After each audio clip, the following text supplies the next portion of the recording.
গণতন্ত্র, গণমাধ্যম আর গণমানুষ নিয়ে আমাদের অনুষ্ঠান ৩ গ। শুরুতেই আজ কথা বলবো এদেশের রাজনৈতিক আন্দোলন নিয়ে। আমাদের রাজনৈতিক আন্দোলনের ইতিহাস, স্বাধীনতার আগেও পরে আন্দোলনের ধরন, আন্দোলনের লক্ষ্য, আন্দোলনে গণমানুষের স্বার্থ, এসব অনেক বিষয় নিয়ে আমরা কথা বলবো দুজন বর্ষিয়ান রাজনীতিবিদের সাথে। তারা হলেন জনাব আ.স.ম আব্দুর রব এবং জনাব খালেকুজ্জামান ভূঁইয়া। আপনাদের দুজনকে স্বাগত জানাচ্ছি আমাদের ৩ গ অনুষ্ঠানে। যথারীতি আমাদের সাথে আছেন বিভিন্ন শ্রেণী পেশার মানুষ, যারা আমার সাথে অতিথিদেরকে নানা বিষয়ে প্রশ্ন করবেন, চাইলে তাদের মতামত দিতে পারেন। মুক্তিযুদ্ধের অন্যতম সংগঠক জনাব আ.স.ম আব্দুর রব। স্বাধীন বাংলাদেশের পতাকা তিনি প্রথম উড়িয়েছিলেন ঢাকা বিশ্ববিদ্যালয় ক্যাম্পাসে। ছিলেন ডাকসুর ভিপি, ছিলেন সংসদ সদস্য, সংসদে বিরোধী দলের নেতা এবং সরকারের মন্ত্রী। ৬২-র ছাত্র আন্দোলন দিয়ে রাজনীতি শুরু করেন কমরেড খালেকুজ্জামান ভূঁইয়া। দেশের সব রাজনৈতিক আন্দোলনেই ভূমিকা রেখেছেন তিনি, এখনও রাখছেন।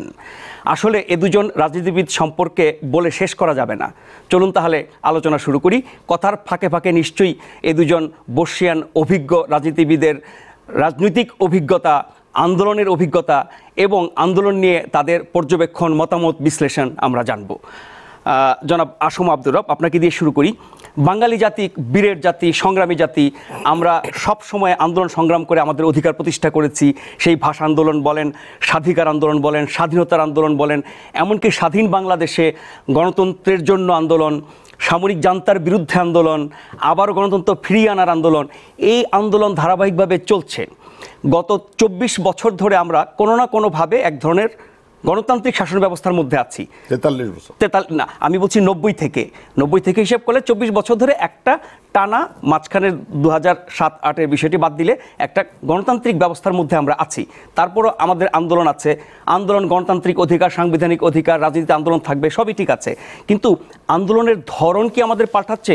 স্বাধীনতার আগে এবং স্বাধীনতার পরে, এবং স্বাধীনতার পরে বিভিন্ন ধাপে যেসব বিষয় নিয়ে আমরা আন্দোলন করেছি, এখনও করছি। আন্দোলন বলতে আমরা বুঝি সহিংসতা, জ্বালাও পোড়াও, ধ্বংসাত্মক কাজ, হরতাল, অবরোধ ইত্যাদি ইত্যাদি। এগুলোর মধ্যে জনকল্যাণ কোথায়? আর এই আন্দোলন না করলে আবার গণতন্ত্রের চর্চাই বা কিভাবে হয়? অশেষ ধন্যবাদ। আন্দোলন হচ্ছে না, রাজনীতিও হচ্ছে না এই মুহূর্তে। আপনি বলছেন এই মুহূর্তে রাজনীতি হচ্ছে না, আন্দোলন হচ্ছে না? কোনো রাজনীতি হচ্ছে না। তো আমরা যা দেখছি এটাকে কি বলবেন আপনি? এগুলি হলো গালমন্দ, কারো জন্মের ঠিক নাই, সাংবাদিকরা বদমাইশ, ঘুষ, দুর্নীতি, লুট, রাহাজানি, ভোট চুরি, দখল। এখানে ছাত্রছাত্রীরা আছে, তারা কোনো দলের মিছিলে না গেলে তাদের হলে সিট থাকবে না, তারা ভর্তি হইতে পারবে না টাকা না দিলে। শিক্ষকদেরকে অপমান করা হচ্ছে। অতএব দেশে কোনো রাজনীতি বলে তো কিছু হচ্ছে না। এখানে অরাজনীতি, অপরাজনীতি, অন্যায়, অত্যাচার, জুলুম, খুন, রাহাজানি, গুম, ডাকাতি, ব্যাংক লুট, ডেস্টিনি, পদ্মা সেতু, এই সমস্ত কিছু এখানে হচ্ছে। শাসন প্রশাসন, রাষ্ট্র পরিচালনার ক্ষেত্রে দেশের সর্বোচ্চ যে জায়গাটা, মানুষের যখন আর কোথাও কোনো আশ্রয় থাকে না, তখন বিচার বিভাগের কাছে যায়, শেষ আশ্রয়। সেখানে মন্ত্রী টেলিফোন করতেছে। তার অর্থ দেশে কোনো রাজনীতি হচ্ছে না, পার্লামেন্টে কোনো রাজনীতি নাই, সেখানে গালবন্ধ হচ্ছে, সেখানে জনগণ নিয়ে কোনো কথা নাই। আপনি যে 3টা জিনিস বলেছেন ৩ গতে, এই ৩ গর কোনো গ এখানে নাই। যারা ভোট ডাকাতি করে, ভোট চুরি করে ৪ ভাগের ৪০ ভাগ করতে পারে, প্রার্থীবিহীন সরকার গঠন করতে পারে, তাদের সাথে উপনিবেশিক আইইউবিআই এখানের আবার এখন নতুন করে বলা হচ্ছে কি উন্নয়ন আগে, গণতন্ত্র পরে। আমরা এক সময় কমিউনিস্ট পার্টি থেকে শুনতাম ভাত, কাপড়, বাসস্থান, শিক্ষা, চিকিৎসা, এই 5টা হলো মৌলিক অধিকার। আজকের এই ছাত্র সমাজের কাছে, শিক্ষকদের কাছে 21শ শতাব্দীতে গ্লোবালাইজেশনে শুধু এই 5টা মৌলিক অধিকার নয়, খাদ্য, পেটের 6টি মৌলিক অধিকার আসলে না, মানে ক্ষুধা নিবারণ, এটা পশুরও লাগে, জীবেরও লাগে, বিড়াল, বাকি 5টা বলছেন। এর চেয়ে সে জীবনের একটা নিরাপত্তা এবং 21শ শতাব্দীদের আগামী 100 বছর বা 50 বছরে, 20 বছরে দেশে কি হবে, এই নিয়ে তার যে ভিশন, সেটাই হলো রাজনীতি।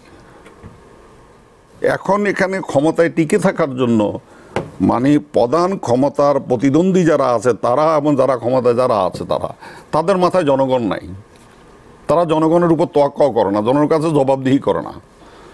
বর্তমান প্রধানমন্ত্রীকে উনি বলছিলেন যে সবাইকে হিসাব দিতে হবে যারা পার্লামেন্টে আসছে। সম্পদের হিসাব একজনের হিসাব দেয় নাই সম্পদের, এবং কোটি কোটি টাকার মালিক কোত্থেকে হলেন? যারা একটা বিড়ি সিগারেট খেতে পারতেন না তারা হঠাৎ করে কোটি কোটি টাকার মালিক হলেন কোত্থেকে? এই যে গার্মেন্টসে ধস নামছে আজকে ডেস্টিনি যেটা হচ্ছে, তার অর্থ পুরা লুটপাট করার জন্য এখানে রাজনীতির নামে, গণতন্ত্রের নামে, গণমাধ্যমের নামে, গণমাধ্যম যে আইন হতে যাচ্ছে, গণমাধ্যমে যে সরকারের গণমাধ্যমের প্রতি কোনো আস্থা, বিশ্বাস, শ্রদ্ধা নাই। আপনার এই আজকে যে আমাদের যে টকশো বলেন আর সাক্ষাৎকার বলেন আমাদের নিচ্ছেন, এটা আপনার কাছে এক্ষণ পরে আমরা উঠে যাওয়ার পরে টেলিফোন আসবে যে এটা প্রচার করা যাবে না। না, আমরা কিন্তু না হবে হবে হবে হবে হবে হচ্ছে, শুনে রাখেন আমার কাছ থেকে। আমার বয়স এখন 70 বছর, আমার রাজনীতির বয়স 50 বছরের ঊর্ধ্বে। আমি বাকশালও দেখেছি, আমি বঙ্গবন্ধুর আমলে দেখেছি, বঙ্গবন্ধুর সাথে একসাথে কাজও করেছি, আমার সৌভাগ্য হয়েছিল। অতএব কীভাবে এগুলি নিয়ন্ত্রণ করতে হয় এটা আমি জানি। আর সাগররুনির হত্যার বিচার হচ্ছে না কেন? অতএব আজকে যেই সরকার এই প্রেস অ্যান্ড পাবলিকেশন অর্ডিন্যান্সের নামে মানে দেশটাকে, একটা তো হলো যে ভোট চুরি করে প্রার্থীবিহীন, ভোটবিহীনভাবে ক্ষমতায় আসছেন, এখন মিডিয়া নিয়ন্ত্রণ করে জনগণের ক্ষোভ বা আন্দোলন প্রশমিত করতে চাচ্ছে। এই যে ছাত্র যুব সমাজের যে আন্দোলন, শিক্ষকদের যে আন্দোলন, পেশাজীবীদের আন্দোলন, এটা করতে চাচ্ছে। মিডিয়া, গণমাধ্যমের প্রতি সরকারের বিন্দুমাত্র আস্থা নাই, এরা ভয় পায়। সমস্ত স্বৈরশাসক, সমস্ত ফ্যাসিবাদ, সামরিক শাসকরা মাধ্যমকে ভীষণ ভয় পায়। 5ই জানুয়ারি যে তথাকথিত নির্বাচন, সেখানে আপনারা বলেছেন 60%, 4 থেকে 5, আর সেটাকে করছে 40%। 154টা আসনে প্রার্থীবিহীন নির্বাচন, ওখানে কি একটা চক্ষু বিয়া পাওয়া যায় না? ওখানে একটা পাগলও ছিল না নমিনেশন পেপার সাবমিট করার জন্য? আমি যেটা জানি, আমার এলাকায় আমি যখন বাড়িতে গেলাম তখন SB, NSI, DFI, DC, UNO, ওদের বিভিন্ন কাছ থেকে আপনি নির্বাচন করবেন কিনা তার একটা তালিকা প্রণয়ন করা হয়েছে যে এই 154 এলাকায় কারা কারা প্রার্থী হতে পারে। তাদের প্রত্যেকের বাড়িতে বলে দেওয়া হয়েছে ভোটে প্রার্থী হইলে কিন্তু মাথা থাকবে না। না, আমরা আজকে এই ব্লু প্রিন্টটা হলো বিদেশে যারা দিছে, এটা তাদের দেশেও এটা ইন্ট্রোডিউস করতে পারে নাই। এইটা দিয়ে এই সরকার আবার যাতে ক্ষমতা আসতে পারে সেই ব্যবস্থাটা করেছে। জি, আপনার কাছে আবারও আসবো জনাব কমরেড খালিকুজ্জামান ভূঁইয়া। যে কথাটি বলেছিলাম জনাব আসম আব্দুর রবকে, যে আমাদের আন্দোলনের ইতিহাস বিভিন্ন সময়ে এবং সেসব আন্দোলনের লক্ষ্য ছিল, আন্দোলনের ধরন নিয়ে আমরা বলেছি, কিন্তু এই আন্দোলনের ধরন বা লক্ষ্য অর্জিত হচ্ছে না। আন্দোলন চলছে, আন্দোলন তো চলবে, রাজনীতি করতে গেলে আন্দোলন লাগবে, কিন্তু সেই আন্দোলনের জনগণের স্বার্থ কোথায়, জনগণের সম্পৃক্ততা কোথায়? প্রথমে আন্দোলন যখন আপনি বলছেন যে কোন প্রেক্ষিতে, জি, সেটা হলো যে আপনি কোন লক্ষ্য অর্জনের জন্য আপনি জনগণকে আন্দোলিত করবেন। কারণ মানুষ সমাজবদ্ধ প্রাণী, ফলে মানুষের একা স্বার্থ সে উদ্ধার করতে পারে না। তাহলে সমাজের মধ্যে যদি কোনো অসঙ্গতি থাকে এবং সমাজের অগ্রগতি যদি ব্যাহত হয়, তাহলে ব্যক্তির অগ্রগতিও ব্যাহত হয়।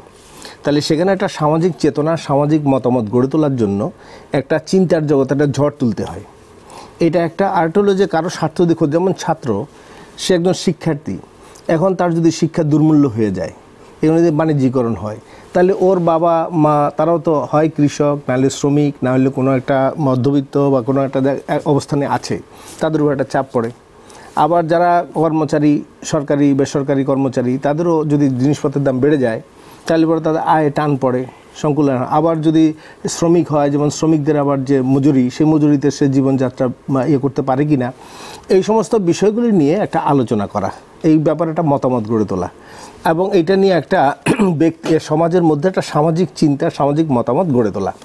এখন যে কথাটা বলছেন যে আন্দোলন, সেই আন্দোলন মানে হলো মানুষকে আন্দোলিত করা। এবং আপনি দিনাজপুরে একজন মানুষ, সেও একটা সমস্যায় পীড়িত, চট্টগ্রামে সে একই সমস্যায় পীড়িত, দিনাজপুরে একটা সমস্যায় পীড়িত। এই মানুষগুলি একটা সমস্যার্থ তৈরি করার জন্য তাদের মধ্যে একটা আদান প্রদান দরকার, এবং এই মানুষগুলোর মধ্যে একটা ঐক্যবদ্ধ প্রয়াস দরকার। এখন যদি শাসক গোষ্ঠী বাধা সৃষ্টি করে, তাহলে সেই বাধা মোকাবেলা করার জন্য তাদের ঐক্যবদ্ধভাবে দাঁড়ানো দরকার। এখন এইটা নির্ভর করে, যেমন যখন আমরা পরাধীন ছিলাম তখন আমরা স্বাধীনতার জন্য আন্দোলন করেছি, তাই তো? যেমন আবার আন্দোলনটা কখন, সেটা হলো জনগণের স্বার্থে যখন আন্দোলন গণতান্ত্রিক, আর যখন জনগণ তার থেকে বিবর্জিত হয়ে যায় তখন আর গণতান্ত্রিক চরিত্র থাকে না। ব্যক্তি বা দলের স্বার্থে যখন যে আন্দোলন, না, তখন এটা গণতান্ত্রিক চরিত্র থাকে না। তাহলে কিন্তু যেমন ওই মানুষগুলোর গণতান্ত্রিক অধিকার তো আছে। মানুষের অধিকার আছে, যেমন না, আমি বলছি, একটি দলের স্বার্থে যদি আন্দোলন হয়, সেই দলের যে মানুষগুলো আছে, সমর্থক আছে, তাদের কি সেটা অধিকার না? তাদের বিষয় নিয়েও যদি আন্দোলন দলের করে, স্বার্থ এবং জনগণের স্বার্থ যদি এক হয় তাহলে সেটা গণতান্ত্রিক। আর যদি সেটা এখানে ফরুজ্জামান সাহেবকে একটু অ্যাড করি, নারীরা মিছিল করবে একটা দলের অফিস থেকে, এত ভীতু সরকার নারীদেরকে রাস্তায় নামতে দেবে না, মিছিল করতে দেবে না, এটা কোন ধরনের গণতন্ত্র? কিন্তু আন্দোলন নামে যখন ধ্বংসাত্মক কাজ করা হয়, সেটা প্রতিহত করা, ঠেকানো, দেখেন, মানুষের নিরাপত্তা দেওয়া তো সরকারের দায়িত্ব। ধ্বংসাত্মক কাজ মানে আপনি যদি গাড়ি ভাঙা, আগুন জ্বালানো। মুক্তিযুদ্ধে অস্ত্র পরিচালনাকে ধ্বংসাত্মক কাজ বলেন না, সেটার লক্ষ্য না, এবং না, সেই আন্দোলনের কেউ একজন বাস্তবতা। বলতে পারে, জি, পাকিস্তানিরা বলেছে এটা, এবং পাকিস্তানের সমর্থক যারা তারা এটা বলেছে। এখন তখনও আমরা কিন্তু লাঠি নিয়ে মিছিল করেছি, তখনও আমরা ককটেল এবং মলটক ককটেল তৈরি করেছি ইকবাল হল থেকে বিভিন্ন হলে। মেয়েরা জীবন দিয়েছে, এই আমাদের পায়ে বুলেট লাগছে আর মেয়েরা নতুন শাড়ি ছিঁড়ে এটা ব্যান্ডেজ করেছে। এখন ব্যাপার হলো আন্দোলন বলতে আন্দোলনের রূপ নির্ভর করবে যে সরকারের আচরণের উপর। সরকার যদি গণতান্ত্রিক আচরণ করে তাহলে আন্দোলনের রূপক অনেকটা গণতান্ত্রিক থাকবে। সরকার যদি স্বৈরাচারী আচরণ করে তখন স্বৈরাচারী আচরণকে ঠেকানোর জন্য গুন্ডার বিরুদ্ধে আপনি দোয়া দরুদ পড়ে যে কিছু মনে করেন না, বাঘের সামনে পড়লে যে বাঘ তুমি আমার খেয়েও না, কোনো লাভ হবে না। অতএব যখন গুন্ডামি চলছে তখন গুন্ডামিকে প্রতিহত করার জন্য কিছুটা শক্তি প্রয়োগ করতেই হবে। পাকিস্তানিদের বিরুদ্ধে স্বাধীনতার জন্য আন্দোলন আর নিজ দেশের মানুষের বিরুদ্ধে আন্দোলন, দুটোর রূপ কি এক হতে পারে? রূপ এক হয় না, কিন্তু কথা হলো যেটা আপনারা বলছেন গণতান্ত্রিক, ওই যে রব্বাই বলতেছিলেন যে 71 সালে তাহলে পাকিস্তানিরা অস্ত্র নিয়ে আক্রমণ করেছে, আমরা অস্ত্র নিয়ে প্রতিহত করেছি, ওদেরটা ছিল গণহত্যা আর এটা ছিল গণতান্ত্রিক আন্দোলন। তাহলে যেহেতু এর মধ্যে জনগণের স্বাধীনতার আকাঙ্ক্ষা যুক্ত আছে, সেজন্য এটার চরিত্র গণতান্ত্রিক। ফলে এখানে বন্দুক দুই দিকেই আছে, কিন্তু এদিকে বন্দুক নিয়ে যারা জনগণের স্বাধীনতার জন্য লড়ছে, আন্দোলনের চরিত্র হয়ে যাচ্ছে গণতান্ত্রিক। আর জনগণের স্বাধীনতাকে অবদমিত করা, মানুষ হত্যা করে, সেই জন্য সেটা হচ্ছে ফ্যাসিস্টিক বা সেটা একটা গণহত্যার কার্যক্রম। আর যে কথাটা বলছেন যে আমাদের স্বাধীনতার পরে আজকে যে অবস্থা, রাজনীতি নাই তা না, রাজনীতি আছে, কিন্তু নীতি আদর্শ ভিত্তিক রাজনীতি নাই। এখন আমরা পরাধীন অবস্থায় আমরা স্বাধীনতার জন্য লড়েছিলাম। স্বাধীন বাংলাদেশে মানুষ আশা করেছিল মুক্তিযুদ্ধের যে আকাঙ্ক্ষা বা চেতনা, তার ভিত্তিতে দেশ পরিচালিত হবে। কারণ একটা জাতি যখন জীবন দেয়, 30 লক্ষ মানুষ জীবন দিয়েছে, মা বোনরা নির্যাতন সহ্য করেছে, 7.5 কোটি মানুষ জীবন বাজি রেখে লড়াই করেছে, কেন? তাহলে তাদের একটা চেতনা ছিল, আকাঙ্ক্ষা ছিল, সেই আকাঙ্ক্ষার বিপরীতে দাঁড়িয়ে দেশ শাসন করছে। 43 বছর ধরে আমাদের দেশে কোনো গণতন্ত্র ছিল না, এখনো নাই। এটা বলছেন এটা হলো কখনো সামরিক স্বৈরশাসন, কখনো অসামরিক স্বৈরশাসন। তাহলে যেমন মুক্তিযুদ্ধের চেতনা ছিল জনগণের শাসন, গণতন্ত্র, সেইটা আইন কানুন বিধি বিধান প্রথা প্রতিষ্ঠান সংস্কৃতি কোথাও গণতন্ত্রের ছাপ নাই। এবং ইতিমধ্যে যেখানে একটা মানুষকে গ্রেপ্তার করলে 24 ঘন্টা আদালত হাজির করতে হয়, সেই জায়গায় বিনা বিচারে ক্রস ফায়ারে মানুষ মেরে ফেলতেছেন। তাহলে 43 বছরে যে সময়গুলোতে আমরা গণতান্ত্রিক সরকার পেয়েছি, নির্বাচিত সরকার পেয়েছি, সেগুলো গণতান্ত্রিক ছিল না আপনি বলছেন, নাকি সত্যিকার অর্থে গণতান্ত্রিক ছিল না বা ঘাটতি ছিল গণতান্ত্রিক চর্চা? এগুলি নির্বাচিত স্বৈরতান্ত্রিক। আচ্ছা, ফলে এটা গণতান্ত্রিক কথাটা মানে এখন গণতান্ত্রিক বলতে বোঝায় যে আমাদের মুক্তিযুদ্ধের যে আকাঙ্ক্ষা, যে চেতনা ছিল, জনগণের যে আকাঙ্ক্ষা, এখন যদি আপনি একজন বলছে আমি ক্ষমতা ছাড়বো না, আরেকজন বলছে তোমাকে ক্ষমতায় থাকতে দিব না, দুই দলের এই লড়াইকে গণতান্ত্রিক বলা যায়। আমরা প্রশ্ন নেব, আপনার প্রশ্ন নেব, কে প্রশ্ন করবেন? জি জি, আপনি। ধন্যবাদ। আমি মনিরুল ইসলাম মনির, পেশায় আইনজীবী। আমি দুইজনের কাছে একটা প্রশ্ন করতে চাই। বিশ্বব্যাপী গণমানুষের চরম অভিব্যক্তি বা আকাঙ্ক্ষা হচ্ছে গণতন্ত্র, আর সেই গণতন্ত্র নিশ্চিত করার ক্ষেত্রে গণমাধ্যম অগ্রণী ভূমিকা পালন করে। আর এই গণমাধ্যমের স্বাধীনতা নিশ্চিত করার মাধ্যমে গণতন্ত্র নিশ্চিত হয়, কিন্তু সেই গণমাধ্যমের স্বাধীনতা কি নিশ্চিত করার ক্ষেত্রে রাজনৈতিক দলগুলো কি যথাযথ ভূমিকা পালন করতে পারছে কি না, আপনি কি মনে হয়? স্যার, আমি আসম আব্দুর রব স্যারের কাছে প্রশ্ন করছি। ধন্যবাদ। আর যদি না করে থাকে তাহলে কি কার্যকর ভূমিকা পালন করা উচিত বলে মনে করেন? আমি কমরেড খালেকুজ্জামান স্যারের কাছে আমরা দুজনের কাছে উত্তর নেব। শুরুতে জনাব আসম আব্দুর রব। সেটা হলো বর্তমানে প্রেস অ্যান্ড পাবলিকেশন অ্যাক্ট, এটা আপনারা নিশ্চয়ই পড়ালেখা করেন, ডেইলি পত্রিকা পড়েন, আপনাদের শিক্ষকরাও পড়ে, পেশাজীবীরা পড়ে। একটা সরকার মিডিয়া ও গণমাধ্যমকে সরকারের বিন্দুমাত্র আস্থা নেই, এই কথাটা আমি বলেছি। এখন যেটা মিডিয়াতে মিথ্যা বলা, শান্তি সরকার যে জনগণের সাথে প্রতারণা করছে তার দায় কী হবে? এটার জবাব কে দেবে? আপনি যে প্রশ্নটা করেছেন যে এই যে গণতন্ত্রের প্রশ্ন, এখানে গণতন্ত্র কোথায়? এটা elected dictatorship, one man government. এটা ওয়ার্স দেন মোনার্কি। থাইল্যান্ডের রাজতন্ত্রের চেয়েও জঘন্যতম। আপনি কি শুধু- রাষ্ট্রপতি যদি কোনো লোকের নিয়োগ দিতে হয় দুর্নীতি কমিশন অথবা নির্বাচন কমিশনে বা বিচারককে, তাহলে প্রধানমন্ত্রীর সম্মতি নিতে হবে। তাহলে রাষ্ট্রপতির স্বাধীনতা কোথায়? চেক অ্যান্ড ব্যালেন্সটা কোথায়? রাষ্ট্রপতির ক্ষমতাটা কোথায়? এই সংবিধান তৈরি করা হয়েছে, উনি বলছেন 24 বছর, 90 সাল থেকে। কেন 72 সাল থেকে ধরবেন না কেন? বাকশাল কি ছিল? একদলীয় শাসন। আইয়ুব খানের মানে সামরিক শাসনের সাথে এর পার্থক্যটা কোথায়? একটা ব্যক্তি, এই দেশের মালিক হলো একজন, ওয়ান ম্যান, প্রধানমন্ত্রী। The first is prime minister. সংবিধানই সেই সুযোগ করে দিয়েছে। আমি বর্তমান প্রধানমন্ত্রীকে এটা করতে চাই। দি ফার্স্ট ইজ প্রাইম মিনিস্টার। সমস্ত কিছুর বাধা হলো এই সংবিধান। এই সংবিধানটা তৈরি করা হয়েছে একটা দলকে সারা জীবন ক্ষমতায় রাখার জন্য। যতক্ষণ পর্যন্ত এই সংবিধানের আমূল পরিবর্তন না করা হবে ততক্ষণ পর্যন্ত এখানে ডেমোক্রেসির প্র্যাকটিস হবে না। Democracy is a practice. গণতন্ত্র একটা চর্চা। এটা মুখে বক্তৃতায় বললে আর সংবিধানে লিখে রাখলে এটা গণতন্ত্র হয় না। জি, যেমন খালেকুজ্জামান, সমস্যাটা কি শুধুই সংবিধানের, নাকি আমাদের রাজনৈতিক দলগুলোর যারা ক্ষমতায় থাকেন, ক্ষমতার বাইরে থাকেন এবং ক্ষমতার পালাবদলের মধ্য দিয়ে তারাই থাকছেন ক্ষমতায়? এখন গণতন্ত্র যদি আমি বলি, আমার প্রথম মুক্তিযুদ্ধের যে চেতনার মধ্যে এটা আছে, গণতন্ত্র, সমাজতন্ত্র, ধর্মনিরপেক্ষতা এবং সাম্রাজ্যবাদের প্রভাবমুক্ত স্বাধীন জাতীয় বিকাশের অর্থে জাতীয়তাবাদ। এই যে আকাঙ্ক্ষা নিয়ে মানুষ লড়াই করে, দেশ স্বাধীন করে, তার বিপরীতে দাঁড়িয়ে যদি আপনি দেশ শাসন করেন তাহলে সেটা গণবিরোধী হয়, অগণতান্ত্রিক স্বৈরাচারী দিকে যেতে বাধ্য। এখন যে কথাটা আসছে যে গণতান্ত্রিক শাসন শুধুমাত্র সেটা ভোট, গণতন্ত্রে ভোট লাগে, কিন্তু ভোট দিলে গণতন্ত্র হয় না। কারণ জার্মানিতে হিটলার ভোটে জিতেছিল, ইটালিতে মুসোলিনি ভোটে জিতেছিল, গণতন্ত্র তো হয় নাই, ফ্যাসিবাদ আসছে। তাহলে তার জন্য যেটা লাগে আইন কানুন, প্রথা, প্রতিষ্ঠান এবং তার যে সংস্কৃতি, সেগুলো যদি গণতান্ত্রিক না হয় তাহলে পরে একটা গণতান্ত্রিক শাসন কার্যকর থাকতে পারে না। ফলে এখানে যে আইন কানুন বিধিবিধানগুলো আছে এর অনেকগুলি আছে জনগণের অধিকারকে সংকুচিত করে, আবার যতখানি অধিকার আছে সেটাও আসলে পালিত হয় না। তো ফলে এখানে যে গণতান্ত্রিক, আমি যে কথা বললাম যে আমাদের যে প্রতিষ্ঠানগুলো আছে সেই প্রতিষ্ঠানগুলো সেগুলিও আসলে গণতান্ত্রিকভাবে সেটা চর্চা নাই এবং সেটা দলীয়করণ। এবং তার আরেকটা জিনিস যেটা আছে যে নীতি এবং আদর্শ। তাহলে আপনি গণমানুষের কথা যদি বলেন তাহলে আজকে অবস্থাটা কি দাঁড়ায়, যে একটা কথা দাঁড়িয়ে গেছে যে আমাদের নীতি টিতির দরকার নাই। এই যদি হয় তাহলে এখন দুর্নীতি, রাজনীতিকে দুর্বৃত্তায়িত করা হয়েছে। যখন রাজনীতি দুর্বৃত্তায়িত হবে তখন দুর্নীতিবাজদের হাতে, দুর্বৃত্তদের হাতে ক্ষমতা চলে যাবে স্তরে স্তরে। যার ফলাফলটা আমরা কি দেখছি, এখন সেখানে ক্ষমতাসীন দলেরই একজন লোককে হত্যা করছে এবং সারা দেশে হল দখল, সিট দখল, বাণিজ্য, নদী দখল, হাট ঘাট, এগুলি সমস্ত এখনই না, এগুলো এটা চলে দীর্ঘদিনের চর্চা। কেন আসতেছে? আসছে এই কারণে যে তাদের জবাবদিহিতা নেই। এইটা আসছে এই কারণে যে প্রথা প্রতিষ্ঠানগুলি গণতান্ত্রিক চরিত্রের নয়।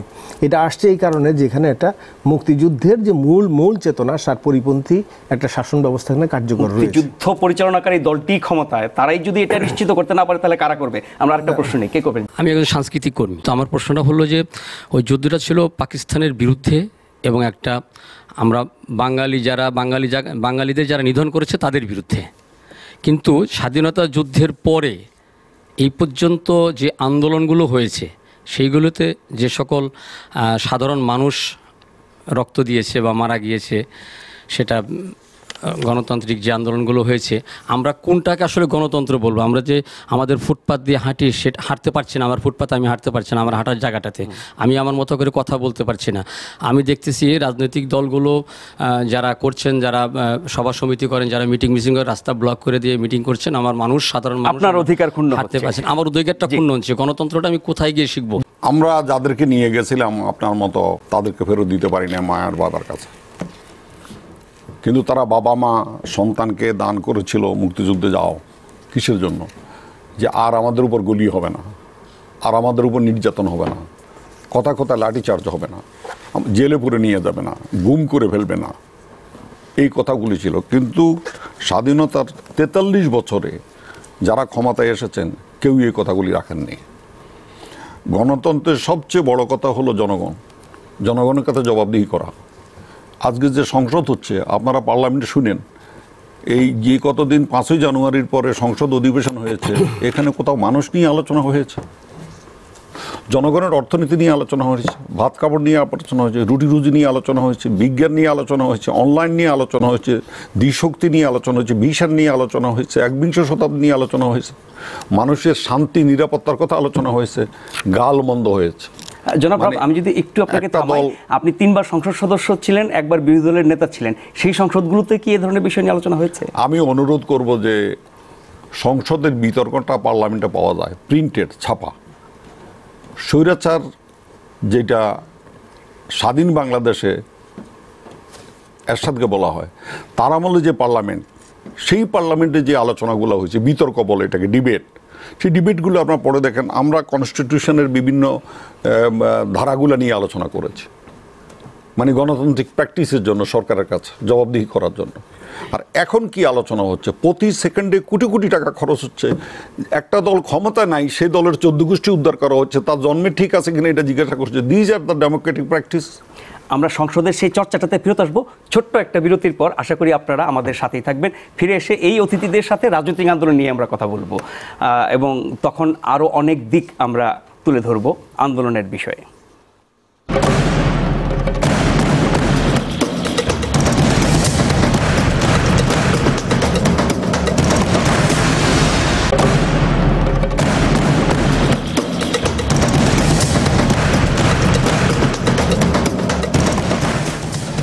তিনগ দেখছেন এসিটিভিতে। আমরা কথা বলছি রাজনৈতিক আন্দোলন নিয়ে, আর আমাদের দুজন অতিথি হচ্ছেন জনাব আসম আব্দুর রব এবং জনাব কমরেড খালিকুজ্জামান ভূঁইয়া। জনাব আসম আব্দুর রব, আপনার কাছে ছিলাম সংসদের ভূমিকা এবং কার্যকারিতা নিয়ে, আপনার সময় এবং এখনকার সময়, এটা নিয়ে কথা বলছিলেন আপনি। আজকের পার্লামেন্টে এই ছাত্রছাত্রীদেরকে আমরা 43 বছরের দেশ স্বাধীন হয়েছে, আমরা কি শিখাচ্ছি?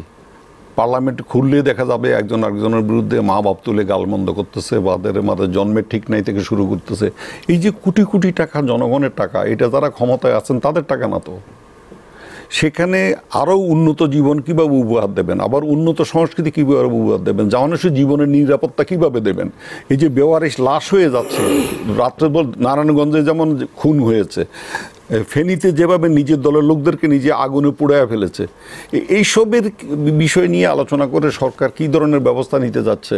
বরং প্রধানমন্ত্রী বলতেছে, একজন সন্ত্রাসীকে বলতেছে যে আমি এই পরিবারের পাশে আসি। কিন্তু আপনি যেসব ঘটনার কথা বললেন, তার বিরুদ্ধে কি আমরা আন্দোলন করতে দেখেছি? আসছে 4 কোটি টাকা লুট হয়েছে সোনালী ব্যাংকের। অর্থমন্ত্রী বলতে 4 কোটি টাকা কোনো টাকা না। হ্যাঁ, 4,000 কোটি টাকা। 4,000 কোটি টাকা কোনো টাকা নাকি? তাহলে উনার বাবার কত কোটি টাকা ছিল? এটা তো জনগণের টাকা, পাবলিক মানি।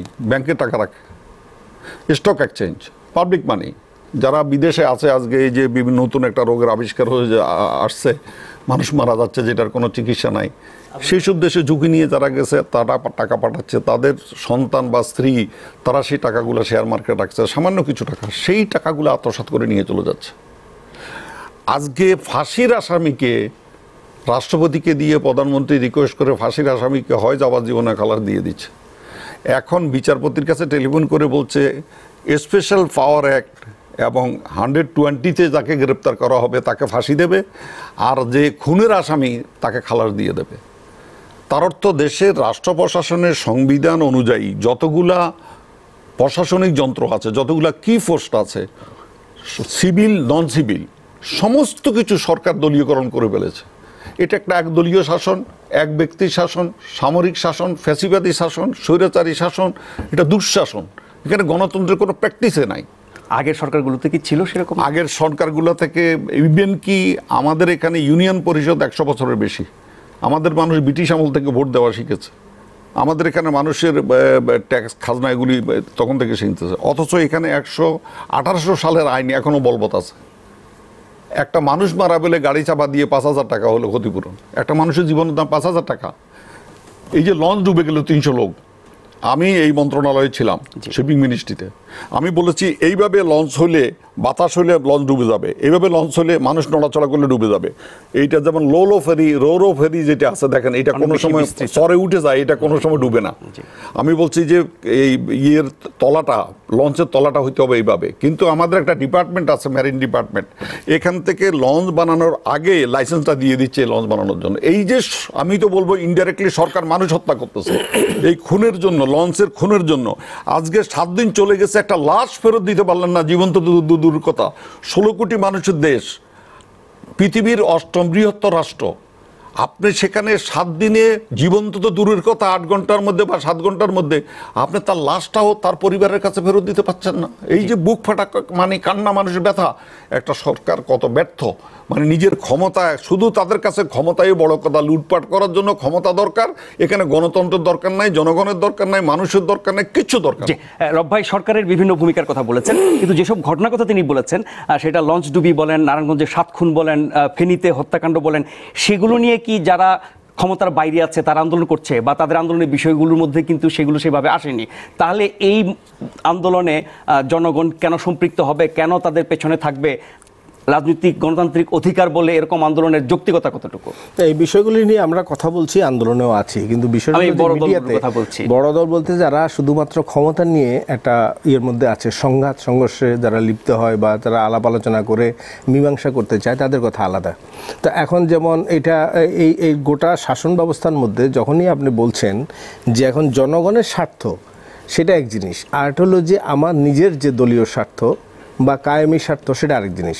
তাহলে এটা আমি প্রথমেই বলছিলাম যেখানে গণতন্ত্রের নামে আসলে একটা স্বেচ্ছাচারী স্বৈরাচারী ব্যবস্থা, স্বৈরাচারী এই অর্থে যে সেখানে জনগণের স্বার্থ তার মধ্যে যুক্ত নেই। দেখেন এইবার ঈদের সময় সারা দেশে ঈদ করতেছে, আমাদের মানে 6 লক্ষ লোক নাকি বাইরে চলে গেছে ঈদ করতে, আর সেই সময় 1600 শ্রমিক তারা 3 মাসের বেতন পায় না, তারা এখানে অনশন করতেছে। তারপরে আবার পুলিশ গিয়ে পিটিয়ে ওদেরকে সেখান থেকে নামিয়ে দিল। তাহলে এই যে এই ব্যাপারে সরকারকে দায়িত্ব ছিল না? বা এই যে যেটা লঞ্চের কথা বললো, বা সেখানে ধরেন এটা যে ধরনের তার যে কাঠামো বা 60 ফুটের নিচে যে লঞ্চ, তাহলে ওই সময় সে যেতে পারে। 3 নম্বর সিগন্যাল ছিল সেদিন, ফলে লঞ্চ ছাড়ার কথা না, এগুলি দেখভাল করার কেউ নাই। তাহলে এই যে অবস্থাটা আছে, এর সঙ্গে তো আছেই যে মানুষের ওই যে ক্রস ফায়ার কথা বললো, যে মানুষকে আপনি থানায় নিয়ে পিটিয়ে মেরে ফেলতেছে টাকার জন্য।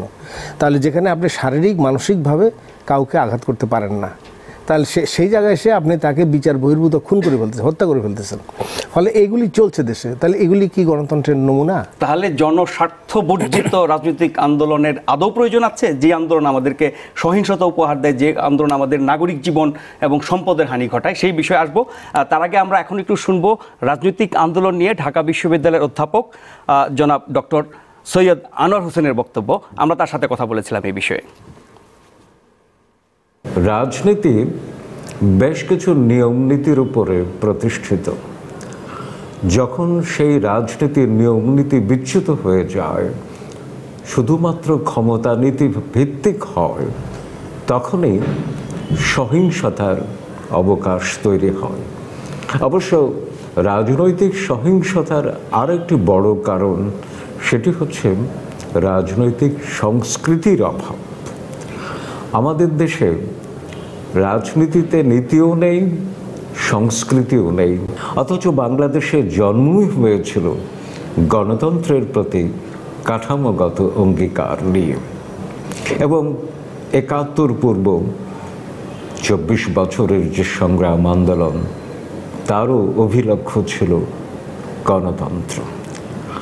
কিন্তু স্বাধীন বাংলাদেশে গণতন্ত্র স্থিত হতে পারেনি, এ কথাটা আমরা নির্দ্বিধায় বলতে পারি। আমাদের দেশে রাজনৈতিক আন্দোলন প্রায়শই সহিংস আন্দোলনে পর্যবসিত হয়।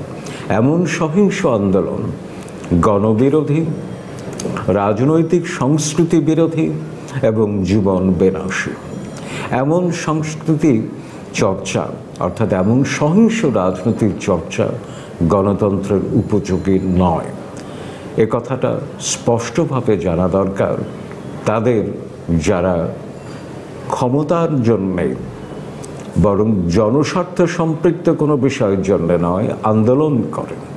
আবার একই সঙ্গে কথাও মনে রাখতে হবে যে যে কোনো রাষ্ট্রে, এবং সেটা যদি বাচনিকভাবেও গণতান্ত্রিক হয় সেই রাষ্ট্রে আন্দোলন করবার অধিকার সংবিধান স্বীকৃত।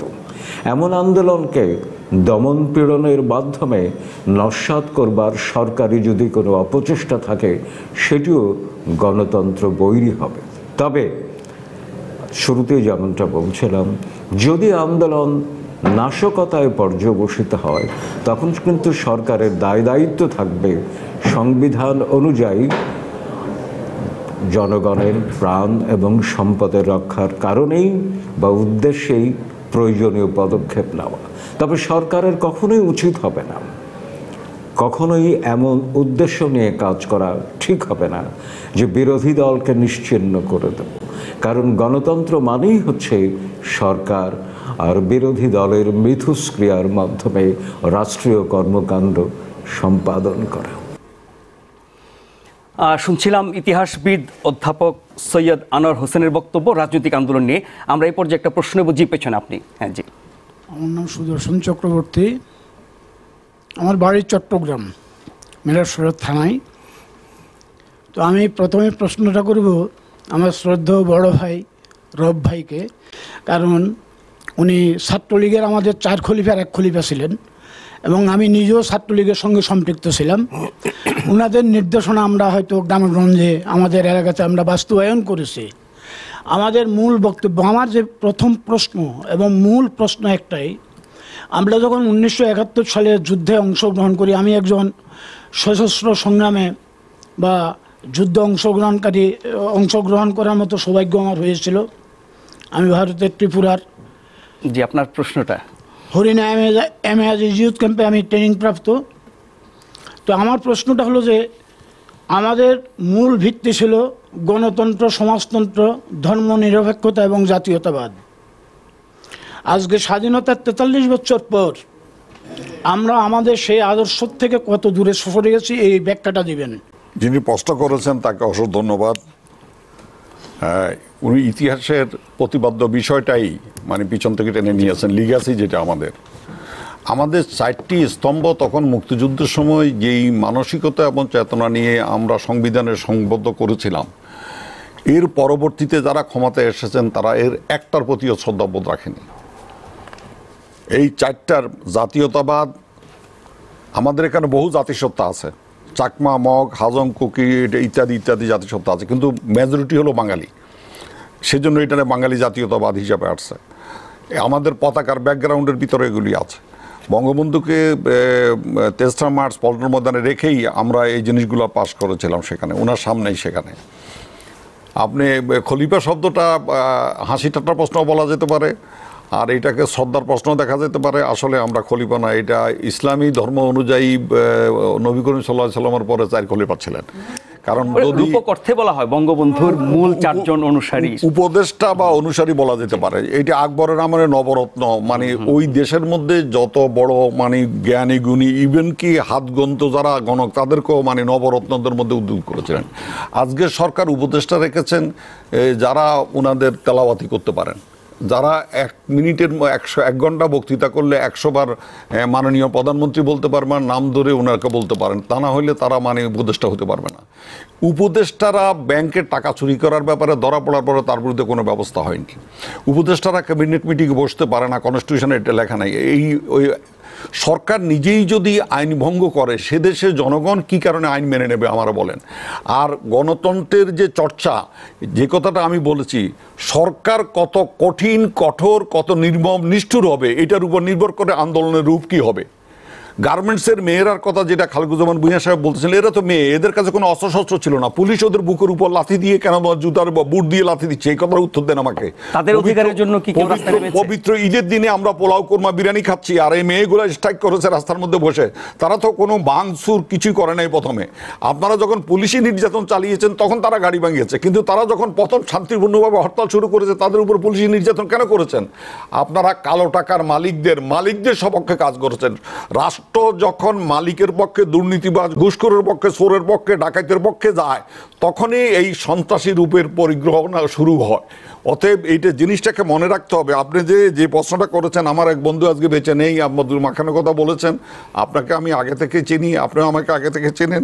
সেটি হলো 71 সালের পার্সপেক্টিভটা যদি টেনে আনা হয়, সেই যেই মনমানসিকতা, যেই চেতনা নিয়ে মানুষ আইইউবিআই এর বিরুদ্ধে যুদ্ধ করেছে, আইইউবিআই এর সময় তো আমরা মিছিল মিটিং করতে পেরেছি।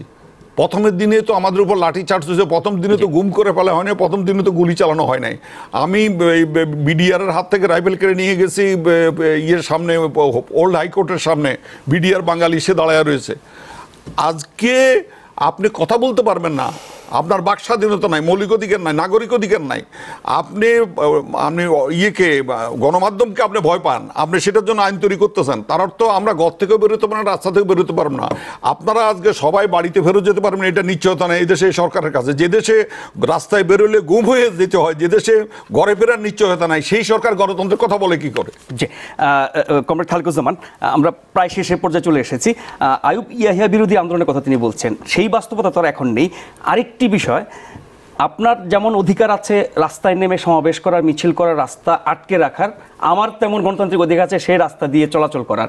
আপনার যেমন অধিকার আছে হরতাল করে সব কিছু বন্ধ করে দেওয়ার, আমার বা জনগণের অধিকার আছে সেটা চাইলে না মেনে কাজ করার। কিন্তু সেই জায়গাটা দেখি বাধ্য করা হয়। যে কথাটি অধ্যাপক সৈয়দ আনোয়ার হোসেন বলছিলেন, যে সহিংসতার কথা, নাশকতার কথা, সেগুলো কি জনস্বার্থে, সেগুলো কি গণমানুষের স্বার্থে হয়? এটা আমি জামান ভাইয়ের কথায় যাওয়ার আগে 1 মিনিট একটা সুযোগ নিচ্ছি। সেটা হলে আপনি আমাকে গণতান্ত্রিকভাবে মানে আচার আচরণ ব্যবহার করতে দেবেন কিনা, এইটার উপরে নির্ভর করবে বিরোধী দলের আন্দোলনের রূপটা কি হবে। আপনি যদি আমাকে মিছিল মিটিং না করতে দেন, তখন আমি বাধ্য হব বিকল্প পন্থা যাওয়ার জন্য। বলেন আপনি। আমরা এটা নিদর্শন রেখেছি, যেমন তেল গ্যাস বিদ্যুৎ বন্দর রক্ষা আন্দোলনের যে ইয়েটা ছিল, আমরা দাবি করেছিলাম। সেখানে একজন বিশ্ববিদ্যালয়ের শিক্ষক সহ আমাদের কর্মীদের যেভাবে পিটিয়ে তাদেরকে আহত করা হলো, এবং এরপরে আমরা সিপিবি বাসদ হরতাল দিয়েছিলাম, এবং সেটা কোনো গাড়ি ভাঙচুর হয় না। আমরা মানুষের কাছে গিয়ে আবেদন জানিয়েছি যে যারা বাস যাত্রী তারা সেখান থেকে নেমে যেতে পারেন, তারা এসে আমাদের অংশগ্রহণ করতে পারেন। কিন্তু ওনারা করলেন কি, ওনারা পিপার স্প্রে মেরে দিলেন চোখের মধ্যে, এবং ওখান থেকে ওই গাড়ি থেকে এগুলি না হই নাই। তাহলে এটা আমরা এই জন্য করেছি যে আসলে এটা গণতান্ত্রিক একটা সংস্কৃতি, অর্থাৎ জনগণের পক্ষে আন্দোলনটা আমরা করতে চাই। আরেকটা জিনিস যে কথাটা বলে যে মুক্তিযুদ্ধের যে বাংলাদেশ, একটু বলা দরকার, সেটা হলো যে 1971 সালে এইসব ইয়াং জেনারেশন ওরা জানবে না, 71 সালে কোনো বাঙালি কোনো মানুষ বাঙালির খুন করে নাই, এবং এই দেশে মুক্তিকামী মানুষকেও কোনো নারী ধর্ষণ করে নাই, তাদের উপর কোনো অত্যাচার করে নাই। এলে কারা করছে? আলবদর, রাজাকার, আলশামস এগুলি করেছে। তাহলে আজকের বাংলাদেশে গত 6 মাসে 2200 নারী লাঞ্ছিত হলো। তাহলে এইটা কি আমরা মুক্তিযুদ্ধের বাংলাদেশ না রাজাকারের বাংলাদেশে নিয়ে আসলাম? তাহলে মুক্তিযুদ্ধের বাংলাদেশ ছিল 9 মাসে জিনিসের দাম বাড়ে নাই, মজুদদারি মুনাফাগুরি হয় নাই, কোনো বাঙালি কোনো বাঙালিকে বা আদিবাসীকে কাউকে হত্যা করে নাই, এবং সেখানে কোনো নারী নির্যাতন সেগুলি হয় নাই। বরঞ্চ প্রোটেকশন দিয়েছে, এবং মেয়েদের, মা বোনদের ইজ্জত রক্ষা করার জন্য তারা বুকের রক্ত ঢেলে দিয়েছে। আর সেই দেশকে কোথায় নিয়ে আসছে? তাহলে যেই বাংলাদেশ 71 সালে যে মুক্তিযুদ্ধের বাংলাদেশ, সেটাকে আমরা রাজাকারের বাংলাদেশে জায়গায় দাঁড়ায়। এরপর সঙ্গে যে কথা আছে সমাজতন্ত্র আপনি বলছেন, তাহলে সংবিধানের বলছেন সমাজতন্ত্র আমার মুক্তিযুদ্ধের চেতনা, এখন আপনি মুক্তবাজারি ব্যবস্থা চালু করেছেন। আপনার ধর্মনিরপেক্ষতা হলে রাষ্ট্রধর্ম ইসলাম হয়, এটা মুক্তিযুদ্ধের চেতনা হয়? ফলে এটা আমরা ফলে এইটা মুক্তিযুদ্ধের মূল চেতনা, যে আকাঙ্ক্ষা এবং যে চেতনার ভিত্তিতে দেশ স্বাধীন হয়েছে, তার বিপরীতে দাঁড়িয়ে যারা দেশ শাসন করবে এবং নীতি আদর্শকে বাদ দিয়ে ক্ষমতা কেন্দ্রিক যারা রাজনীতি পরিচালনা করবে, রাজনীতিকে দুর্বৃত্তায়িত করবে, তার পরিণতি এবং তার পরিস্থিতি এইটা হবে। এর বিকল্প আজকে মুক্তিযুদ্ধের প্রকৃত চেতনাকে ধারণ করে এই যে ক্ষমতা কেন্দ্রিক রাজনীতির পরিবর্তে আদর্শ কেন্দ্রিক রাজনীতি একটা বিকল্প শক্তি যদি গড়ে ওঠে, সেই শক্তির কথা আমরা অনেক বছর ধরে শুনছি, যদিও আমরা তার একদিনে হবে দেখছি না, সেটা আমরা অগ্রগতি আছে। এবং আমি জামান ভাইয়ের এখানে আরেকটু লেয়ার যুক্ত করব, সেটা হলো যে উনার এটাকে কমপ্লিমেন্টারি হিসাবে নেওয়ার জন্য, সেটা হলো যে এখন মুক্তিযুদ্ধের চেতনা সর্বপ্রথম বলা হয়েছে মুক্তিযুদ্ধের সপক্ষ শক্তি, তারপরে বলা হয়েছে যে বঙ্গবন্ধুকে হত্যা করেছে তার বিচার, এখন বলা হচ্ছে মুক্তিযুদ্ধের চেতনা রক্ষা করা। এই কর্মকাণ্ড, চুরি ডাকাতি, লুট, দুর্নীতি, মুজামি, মানে যা আছে অত্যাচার, নির্যাতন, গুম খুন, ডাকাতি, খুন, কালো টাকা, চুরি, ঘুষ, এগুলিকে মুক্তিযুদ্ধের চেতনা। আসলে মুক্তিযুদ্ধের চেতনাকে ব্যবসায়িক স্বার্থে, কমার্শিয়াল দৃষ্টিভঙ্গিতে নিজেদের ক্ষমতায় যাওয়ার জন্য ব্যবহার করা হচ্ছে। জি, অনেক অনেক ধন্যবাদ জনাব আসম আব্দুর রব, অনেক ধন্যবাদ জনাব কমরেড খালেকুজ্জামান ভূঁইয়া। আপনারা আমাদের সাথেই থাকবেন, কারণ আরেকটা বিরতির পর আমরা অন্য একটি বিষয় নিয়ে কথা বলবো। তখন আমরা কথা বলবো সংবাদ এবং বাস্তবতা নিয়ে। সংবাদে বাস্তবতার প্রতিফলন কতটুকু ঘটে, কিভাবে ঘটে, এবং একটি ঘটনার সংবাদ দেখে আমরা সেই বাস্তবতা কতটুকু বুঝতে পারি, এ নিয়ে অনেক বিতর্ক আছে। আমরা এই বিষয়টি নিয়ে কথা বলবো বিরতির পর। তখন আমাদের অতিথি থাকবেন ঢাকা বিশ্ববিদ্যালয়ের অধ্যাপক ডক্টর গোলাম রহমান এবং বিশিষ্ট সাংবাদিক জনাব নাইমুল ইসলাম খান।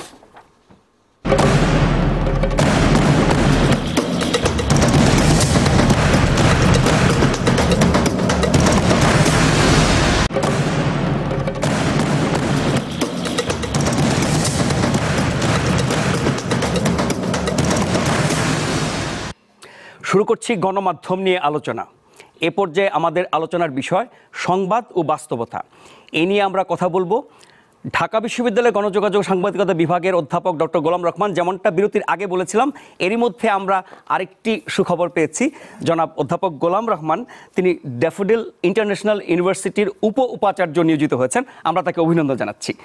আমাদের আরেকজন অতিথি বিশিষ্ট সাংবাদিক, যিনি বাংলাদেশের মুদ্রণ সাংবাদিকতায় অনেক কিছু যুক্ত করেছেন। সেই আজকের কাগজ, ভোরের কাগজ থেকে শুরু করে মুদ্রণ সাংবাদিকতার অনেক নতুনত্ব এনেছেন, সেগুলো অনেক বলার, এই সময় হয়তো বলা যাবে না। জনাব নাইমুল ইসলাম খান তিনি আছেন আমাদের আরেকজন অতিথি। আর শুরু থেকে আমাদের সাথে আছেন বিভিন্ন শ্রেণী পেশার মানুষ, যারা এই পর্বেও অতিথিদেরকে আলোচ্য বিষয় নিয়ে প্রশ্ন করবেন। বিষয়টা হচ্ছে সংবাদ এবং বাস্তবতা। অধ্যাপক গোলাম রহমান, আপনাকে দিয়ে শুরু করি। আপনি সাংবাদিকতার শিক্ষক, অনেক বছর ধরে আমি সহ আপনার অসংখ্য ছাত্র বিভিন্ন গণমাধ্যমে ছড়িয়ে আছেন।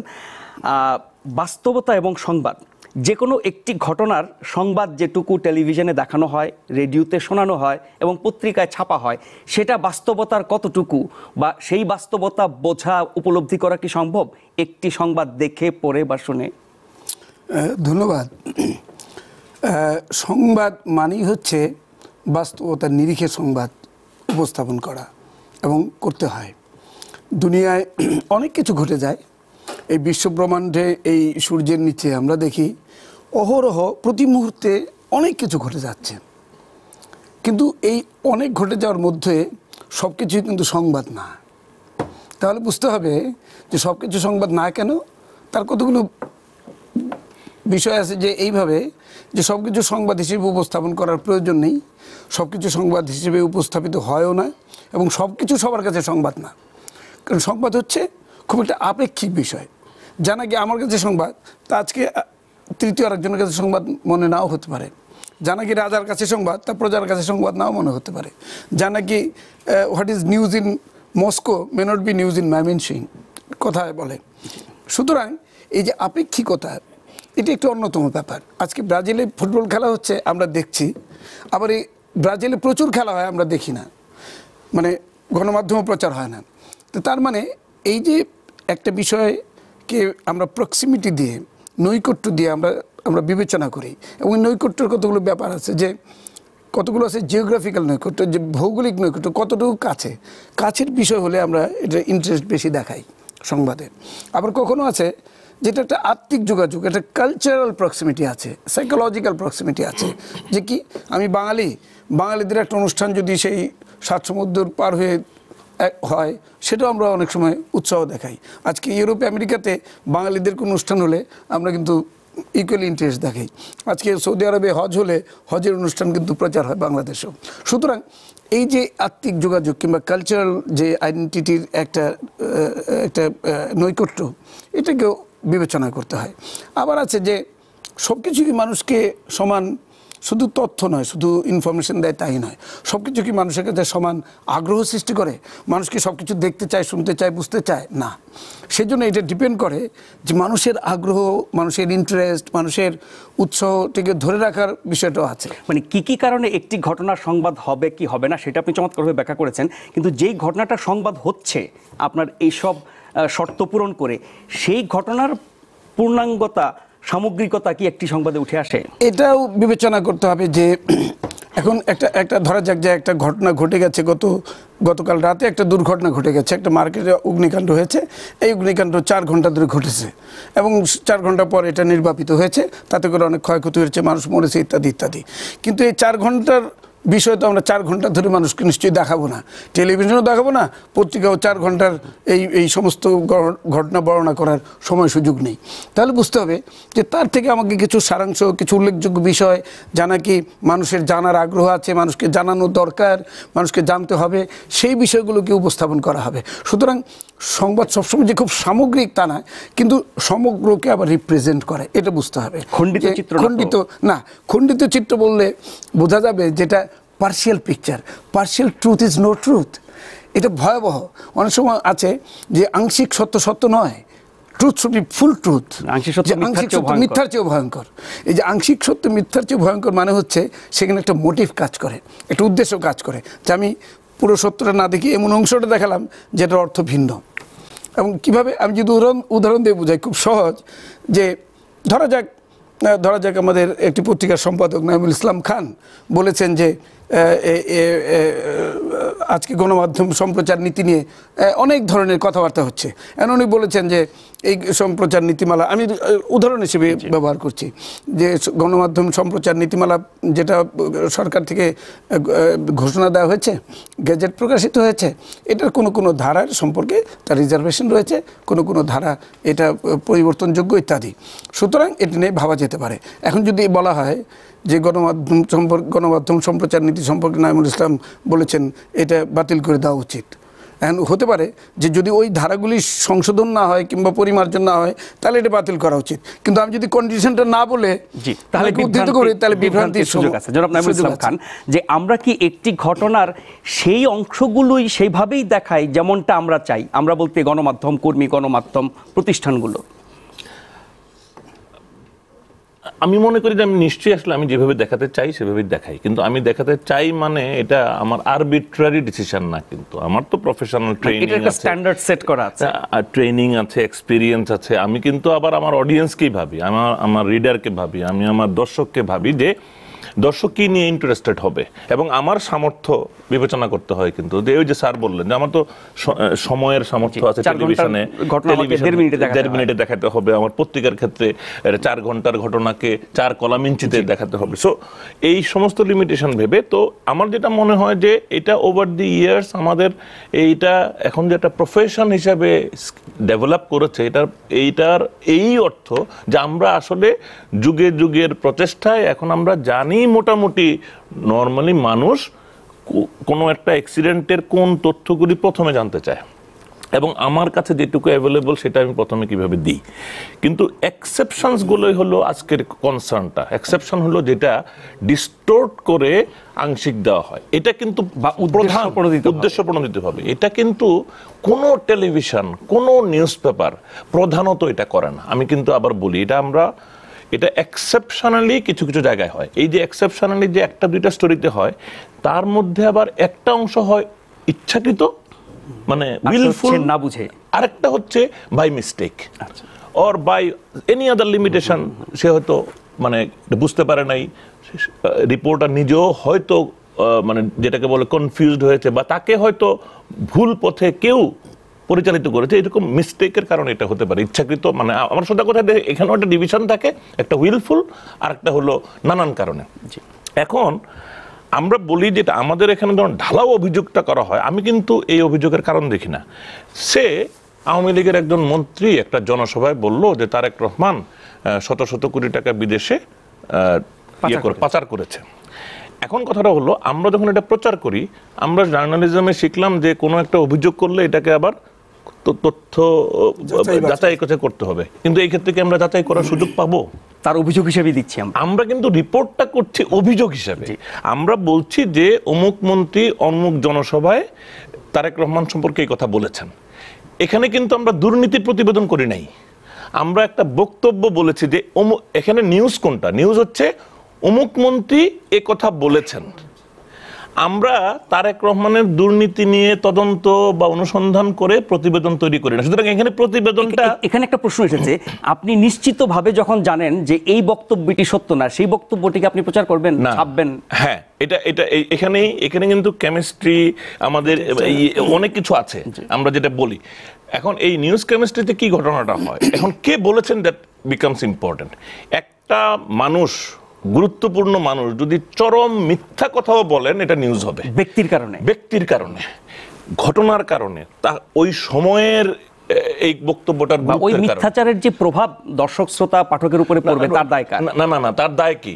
এটার প্রভাব, এটা যে মিথ্যা, এটা তো আমরা এই প্রতিষ্ঠানেরই তখন দায়িত্ব হয় অন্যান্য স্টোরিগুলিও আবার করা। এই স্টোরিটাতে কিছু করে না, এটার সাথে রিলেট করে আমরা তো অন্যান্য স্টোরি করবো। আরেকটা স্টোরিতে হয়তো দেখা যাবে, সে ফর এক্সাম্পল যে তারেক রহমানের বিরুদ্ধে দুর্নীতি দমন কমিশন কিছু পেয়েছিল কিনা, দেখা গেল যে দুদকের সঙ্গে কথাবার্তা বলে যে না, তেমন কিছু পাওয়া যায় নাই, তার বিরুদ্ধে মামলা হয়েছে এই পর্যন্ত একটা বা দুইটা, তো এই পর্যন্ত আনুষ্ঠানিক অভিযোগ আনা গেছে এই দুইটা ক্ষেত্রে। তো এরকম একটা রিপোর্ট কিন্তু আমাদের পত্রিকাগুলি কোনো না কোনো সময় করেছে। রাজনীতিতে শত শত অভিযোগ প্রতিদিন শুনি, প্রত্যেকটা কি এভাবে অনুসরণ করা সম্ভব না। এটা সম্ভব না। এই জন্য এখানে আবার আমরা যেটা আশঙ্কা করি, আমরা মনে করি যে আমাদের যারা অডিয়েন্স বা রিডার তারা মূর্খ, তারা অত বুঝে না, আমরা বুঝি, তারা বুঝে না। আসলে কিন্তু উল্টো, ঠিক না? সাধারণ মানুষ যে পত্রিকাটা পড়ে আমার চাইতে বেশি বোঝে। যে আমি দৈনিক ইনকিলাবে কাজ করতাম, আমি দৈনিক সংবাদের ভালো পাঠক ছিলাম। এখন আমরা যখন জুনিয়র রিপোর্টার, তখন বন্যার একটা রিপোর্টিং হবে। বন্যার রিপোর্টিং মানে কি, আমাদের এখানে বন্যা হয়, পানিটা কোত্থেকে আসে? উপরের থেকে আসে।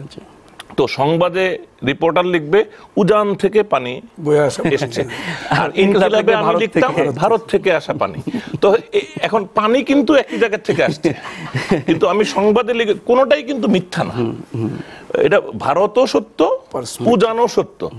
তো আমরা এইটা পাঠক বোঝে, কিন্তু আমার পাঠকের জন্য এটা কোনো বড় কনফিউশন তৈরি হয় না। কেন বলছি? কারণ পাঠকও তো ভেবে তৈরি হয়, ইনকিলাব যে কিনছে তার কাছে আরাম লাগে এটা ভারত থেকে আসা পানি, ওটাই শুনতে চায়।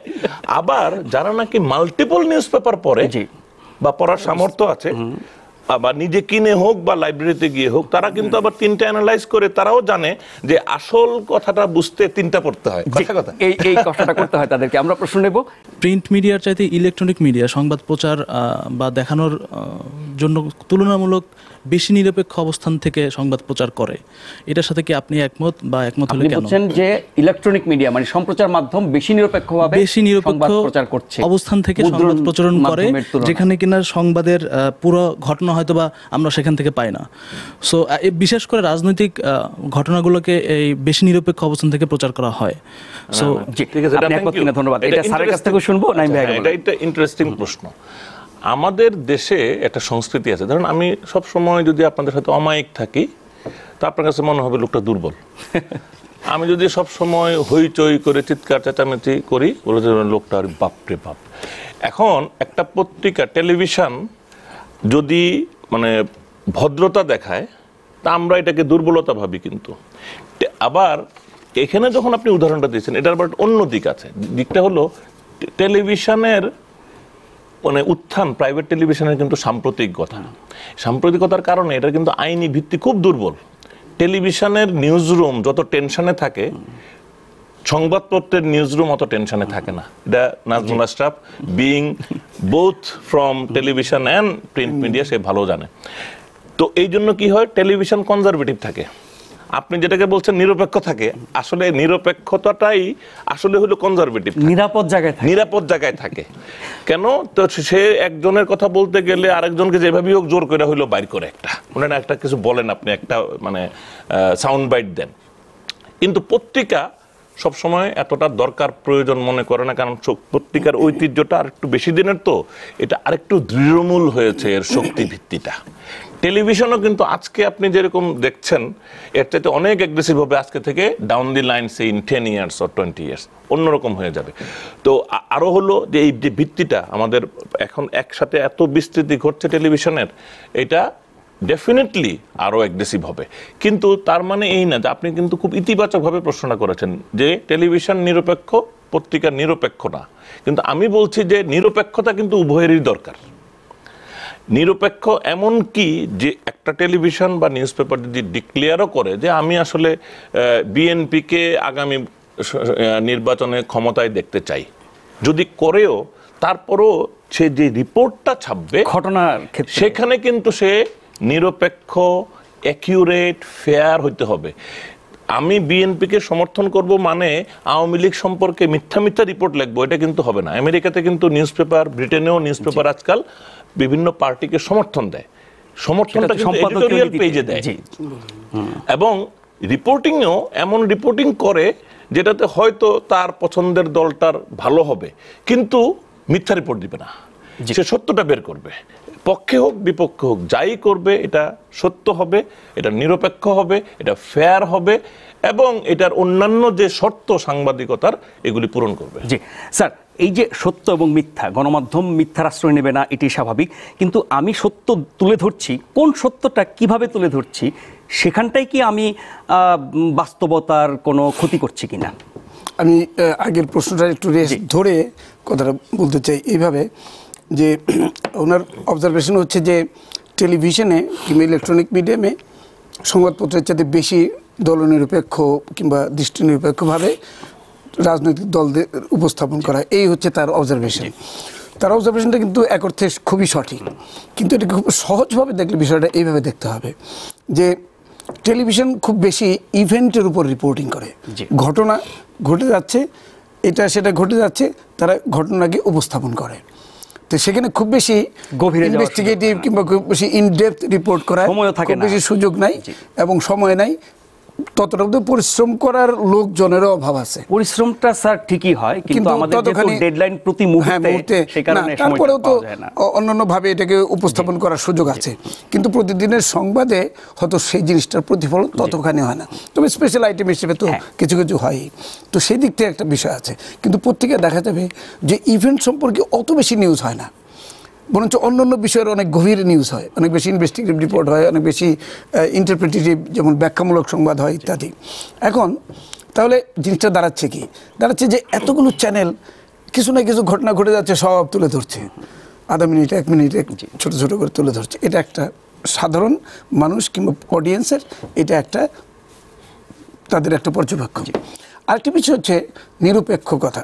নিরপেক্ষ শব্দটা কিন্তু কোট আনকোট খুবই বিতর্কিত একটি শব্দ, যে নিরপেক্ষ বলে আসলেও এই দুনিয়ায় কিছু আছে কিনা, এটা এটা এটা নিরাপদ অবস্থান থেকে এই কথাটা বলা খুব কঠিন। কারণ হচ্ছে কেউ না কেউ কোনো না কোনোভাবে একটা পক্ষ অবলম্বন করে যায়, যারা কোনো পক্ষ না তারাও একটা পক্ষ। ভারসাম্য রাখাটা তো একটা, তবে হ্যাঁ আমরা নিরপেক্ষ বলতে সহজভাবে যেটা বলি যে সেটা কোনো পক্ষের প্রতি একেবারেই ঝুঁকে না পড়া, একটা আনবায়াসড অবস্থা থাকে, একটা ইম্পার্শিয়াল অবস্থা থাকে।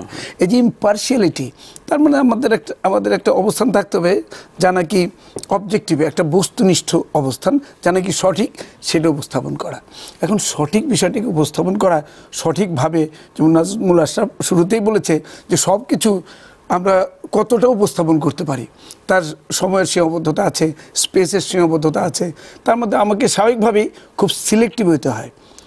এবং এই সিলেকশনের ব্যাপারটা যে কোন অংশটা দেওয়া যাবে, কোন অংশটা প্রচার করা যাবে, কোন অংশটা পাঠক কিংবা দর্শকের মন কাড়বে কিংবা কেড়ে নেবে জানতে চায়, হ্যাঁ, সুতরাং ওই জায়গাটা হিট করতে হবে। এবং কোথাও কোথাও দেখা যায় যে কোনো বিষয়ের সংবাদ, একই বিষয়ের সংবাদ 10টা সংবাদপত্রে প্রকাশিত হয়েছে, হয়তো 5টা সংবাদপত্র মোটামুটি একই রকম, কিন্তু আর 5টা পত্রিকায় কোনো আলাদা ধরন আছে। ওটা ডিপেন্ড করে তার পলিসি অনুসারে। সংবাদপত্র নিজস্ব একটা পলিসি আছে, তাদের দৃষ্টিভঙ্গি আছে, কেউ হয়তো ব্যক্তির উপরে অনেক ক্ষেত্রে নির্ভর, কোনো ব্যক্তি, প্রতিষ্ঠান, নানান কিছু, তার দার্শনিক চিন্তা ভাবনা, এগুলো অবশ্যই রোল প্লে করে। তো সেই দিক থেকে যেমন যে কথাটা আমাদের নাইমুল ইসলাম বলেছেন যে স্যার, এই বিষয়টাতে আমরা ফেরত আসবো ছোট্ট একটা বিরতির পরে। আশা করছি ফিরে এসে আপনাদেরকে সাথে পাবো, কারণ সংবাদ এবং বাস্তবতা নিয়ে আরও অনেক কিছু জানবার এবং আলোচনা করবার রয়ে গেছে আমাদের।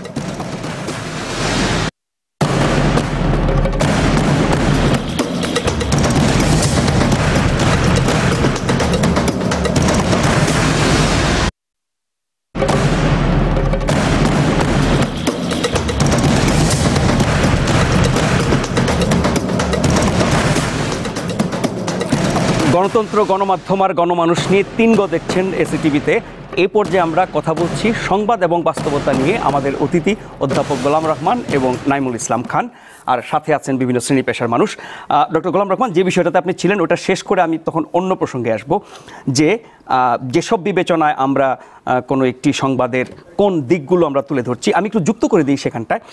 খুব বড় একটি সমালোচনা আমরা সবসময় মোকাবেলা করি যারা গণমাধ্যমে কাজ করি, সেটা হচ্ছে যে আমরা সবসময় নেতিবাচক জিনিস দেখাই এবং নেতিবাচক জিনিস দেখাই, তার ফলে মানুষের উপর নেতিবাচক প্রভাব পড়ে এবং এই নেতিবাচকটাই কি সমাজের সব কিছু? সমাজের 10টা ঘটনার একটি খারাপ সেটা আমরা দেখাচ্ছি, বাকি যে 9টি ভালো সেটা আমরা দেখাচ্ছি না, সেখানে আমরা একটা খণ্ডিত চিত্র দেখাচ্ছি। এই অভিযোগ সম্পর্কে আপনি কি বলবেন? আমরা অবশ্যই স্বীকার করতে হবে, দর্শক পাঠকদের অবস্থান থেকে যদি আমি বলি তাহলে বুঝতে হবে যে খণ্ডিত চিত্র অবশ্যই আমরা দেখাই, কিন্তু সবসময় যে খণ্ডিত চিত্রটি একেবারে উদ্দেশ্যমূলকভাবে খারাপ অর্থে দেখানো হচ্ছে তা কিন্তু নয়। খণ্ডিত চিত্র এই অর্থে যে সবচেয়ে গুরুত্বপূর্ণ অংশগুলো, সবচেয়ে জোরালো যে তথ্যবহুল অংশগুলো, সেগুলোই সাধারণত উপস্থাপন করা হয়। কিন্তু এর মধ্যে আবার দুটো ভাগ আছে, যে নেতিবাচক সংবাদমূল্য বেশি। হ্যাঁ, না, নেতিবাচকের কথাটা এরকম, জনসময় বলা হয় যে bad news is good news, মানে ব্যাড নিউজ মানে যেগুলো সবচেয়ে খারাপ ঘটনা ওটি সংবাদ মূল্য বেশি, ওটা মানুষের কাছে বেশি সংবাদযোগ্য মনে হয়। এখন আমাদের মতো একটু উন্নয়নশীল দেশে অনেক সময় বিবেচনা করতে হবে যে তথ্য জানার যে অধিকার, তথ্যের প্রবাহের যে অধিকার, সেটা মানুষকে জানার অধিকারটা দিতে হবে, সেটা ঠিক আছে। কিন্তু কোথাও কোথাও আছে যে সমাজের এমন কিছু জিনিস যা নাকি এই দুর্বল কিংবা এই নেতিবাচক জিনিসগুলোকে এত বেশি ফলাও করে আমাদের জাতিকে শুধু দুর্বল করে দেওয়ার মতোই একটা প্রয়াস। আমি যদি বোঝাতে পারি এইরকম যে আমাদের অবশ্যই আমাদের যে ঘাটতি আছে, আমাদের যে সীমাবদ্ধতা আছে, আমাদের যে দুর্বল দিক আছে, এগুলো অবশ্যই ফোকাস হওয়া উচিত, এগুলো মিডিয়াতে আসা উচিত। কিন্তু সবসময় যদি আমরা শুধু ওই নেগেটিভ জিনিসগুলোকে এত বেশি ফলাও করি যে আমাদের মানুষ যে হাসতেও জানে, আমাদের মানুষ যে আনন্দও করে, আমাদের মানুষের মনের মধ্যে যে এত অভাব অভিযোগের মধ্যে যে তাদের হাসি তামাশা কিংবা আনন্দের সময় সাফল্য আছে, হ্যাঁ, তো সেগুলো তো আমরা উপস্থাপন করতে পারি। মানুষ, আপনি দেখেন যখন একজন পাঠককে এত নেগেটিভ নিউজের মধ্যে মানুষ কিন্তু পৃষ্ঠা উঠিয়ে যায় সংবাদপত্রে, ইভেন টেলিভিশনে এত ভয়াবহতা, এত লোমহর্ষক ঘটনা, এত ভায়োলেন্স, এত ক্রাইম, এগুলো দেখে মানুষ ক্লান্ত, অনেকে এর জন্য সংবাদ দেখতে চায় না। আমি তো জানি আমাদের মহিলাদের সংবাদ দেখার প্রবণতা তুলনামূলকভাবে কম, কারণ কি, তারা বলে যে এত হইচই, এত ঝামেলা দেখার দরকারটা কি, তারা সিরিয়াল দেখে, এক ধরনের বিনোদন চায়। এখন মানুষকে সেই খোরাকটা দিতে হবে। মানুষ কিন্তু মিডিয়ার কাছে শুধুই নেগেটিভ চায় না, দেখতে চায় না। এখন নেগেটিভ থেকে আমরা তো পরিত্রাণ পাবো না, নেগেটিভ কিছু দেখাতে হবে, কিন্তু তার মাত্রাটাও বিবেচনা করতে হবে যে আমরা কি সবসময় তাহলে একটা ধ্বংসের মুখোমুখি পড়ে আছি, না আমাদের উত্থান, আমাদের জয়গান, আমাদের জয়যাত্রা, এগুলোও দেখাতে হবে, আমাদের জীবনের গানও গাইতে হবে। আমাদের তো পজিটিভ, আমাদের ইতিবাচক বিষয় তো প্রচুর রয়েছে, সেগুলো দেখানো উচিত। সেগুলো কেন আমরা কম দেখাই, নাইমের কাছে শুনবো। তার আগে আমরা একটা প্রশ্ন নিতে চাই, জি পেছনে আপনি। ধন্যবাদ এসএটিভিকে। আমি সৈয়দ ফয়সাল আহমদ, একটি বেসরকারি প্রতিষ্ঠানে কর্মরত হয়েছি। স্যারকে প্রশ্ন করতে চাই যে সম্প্রচার নীতিমালা 39 সংবিধানের 39 ধারার পরিপন্থী কি না। 2 নম্বর প্রশ্ন হচ্ছে, তাহলে আদর্শিক গণতান্ত্রিক রাষ্ট্রের সাথে তা কতটুকু বাস্তবিক এবং মানানসই? জি, ধন্যবাদ আপনাকে। নাইমের কাছ থেকে উত্তরটা প্রথমে শুনবো। প্রথম কথা বলি, আপনি যে সংবিধানের ধারা কথা বলেছেন, আপনি সম্প্রচার নীতিমালা যেটা গেজেট হিসেবে প্রকাশ করা হয়েছে ওইটা দেখেছেন কিনা জানেন, ওইটারও শুরুতে এটা লেখা আছে। ওইটার আলোকে প্রিয়েম্বেল, এই নীতিমালার প্রিয়েম্বেলে সংবিধানকে উদ্ধৃত করা, এবং এখানে বলা হয়েছে যে এইটার আলোকেই বাকিটা করা হচ্ছে। যদি ওইটার পরিপন্থী কিছু আইন ভবিষ্যতে করা হয়, এটা এমনি টিকবে না। আমরা আসলে মাঝে মাঝে একটু ওভার রিয়েক্ট করি। এই যে নীতিমালাটা যেটা এখন অনেক আলোচনা হচ্ছে, এটা অনেক দিন সরকার ওয়েবসাইটে রেখেছিল, কেউ একটা মন্তব্য করে নাই, এটা প্রিন্ট আউট নিয়ে টেলিভিশনে টকশো হয় নাই, কিচ্ছু হয় নাই। যারা মত দিয়েছিল তাদের তো নেয় নাই না, আমি আবার বলছি যারা মত দিয়েছিল নিয়েছে কি নেয় নাই, আমি যেটা বলছি যে তারা মতামত তো অনেকের কাছ থেকে বৈঠকেও নেওয়া হয়েছিল। প্রত্যেকটা মত তো আর এখানে অ্যাকোমোডেট করে দিবে না, সরকারের নিজস্ব একটা চিন্তা ভাবনা আছে। এই যে ডকুমেন্টটা হয়েছে, ডকুমেন্টটা কিন্তু আমি পরেই বলছি যে এটা একটা হাই কোয়ালিটি কোনো ডকুমেন্ট হয় নাই, এটা অনেক দুর্বল। কিন্তু এটাই কিন্তু এটাতে শেষ না। এটা ইতিবাচক দিকটা হচ্ছে এটা একটা জিনিস প্রকাশ করা হলো, এখন এটা নিয়ে আলাপ আলোচনা হবে। আমার বিশ্বাস আমরা আলটিমেটলি একটা পজিটিভ জিনিসে যাব, ঝক্কি ঝামেলার ভিতর দিয়ে। আমাদের গণতন্ত্রের এটাই বৈশিষ্ট্য, আমরা এইভাবেই এগোই। আমরা সবসময় তো ঢাকা বিশ্ববিদ্যালয় যখন প্রতিষ্ঠিত হয়েছিল তখন বসার জায়গা ছিল না, কুমিল্লায় যখন মেডিকেল কলেজ আমার সামনে করা হলো বসার জায়গা নাই, গাছের নিচে ক্লাস মেডিকেল কলেজের। এটাই তো আমাদের ঐতিহ্য, এটা নিয়ে আমরা সমালোচনা করি, করতে করতে আবার জিনিসগুলি ডেভেলপ হবে, ফলে সম্প্রচার মাধ্যমও সেভাবেই হবে। আমাদের ওই প্রিন্ট সাংবাদিকতার যে বললাম স্বাধীনতার দৃঢ়মূল হয়েছে, এটাও ওভার টাইম হয়েছে, ওভার নাইট হয় নাই। জি স্যার, আপনার কাছে আসবো। তার আগে আমরা এই যে সংবাদ এবং বাস্তবতা এই বিষয়টি নিয়ে কথা বলেছিলাম সাংবাদিকতার আরেকজন শিক্ষক, যিনি ঢাকা বিশ্ববিদ্যালয়ের উপাচার্য ডক্টর ম স আরফিন সিদ্দিকের সাথে। আমরা তার বক্তব্যটি শুনে আবার ডক্টর গোলাম রহমানের কাছে ফেরত আসবো। যে কোনো ঘটনা তার যে বাস্তবতা থাকে, সেই বাস্তবতা ফিজিক্যাল রিয়েলিটি এক জিনিস, কিন্তু সেই ফিজিক্যাল রিয়েলিটিকে যখন একজন প্রতিবেদক তার সংবাদ প্রতিবেদনে প্রকাশ করে, সেটি মুদ্রণ মাধ্যমেই হোক অথবা ইলেকট্রনিক মাধ্যমেই হোক, সেখানে কিন্তু একজন রিপোর্টারের বা একজন প্রতিবেদকের অনুধাবনগত বাস্তবতা, তার যে পারসেপচুয়াল রিয়েলিটি, সেটা সেখানে গুরুত্ব পায়। তো ফিজিক্যাল রিয়েলিটি এবং সেখান থেকে একটা লিখিত বা তার যে ভাষ্য সম্প্রচারিত হচ্ছে, প্রকাশিত হচ্ছে, তার যে পারসেপচুয়াল রিয়েলিটি, এই দুটো জায়গায় কিছু পার্থক্য হয়তো আমরা অনেক সময় লক্ষ্য করব। কারণ একটা সংবাদ ঘটনা সেটি যখন 2টা 3টা 5টা গণমাধ্যমে প্রকাশিত হয়, আমরা কিছু কিছু পার্থক্য কিন্তু লক্ষ্য করি। সেই পার্থক্যটা হচ্ছে একজন প্রতিবেদকের অনুধাবনগত যে বাস্তবতা, সেই কারণে পার্থক্য হচ্ছে। সেটা একজন সচেতন দর্শক, পাঠক, শ্রোতা, তিনি কিন্তু সেটা বুঝতে পারেন যে এই ধরনের। কিন্তু যদি দেখা যায় যে একেবারে নিরেট মিথ্যা একটা জিনিস প্রচারিত হচ্ছে, একেবারে বাস্তবতা বিবর্জিত কোনো জিনিস প্রচারিত হচ্ছে, একটা ঘটনা এক ধরনের ছিল, ব্যাখ্যাটা আরেকভাবে আসছে, তো সেইটা কোনোভাবেই গণমাধ্যমে গ্রহণযোগ্য নয়।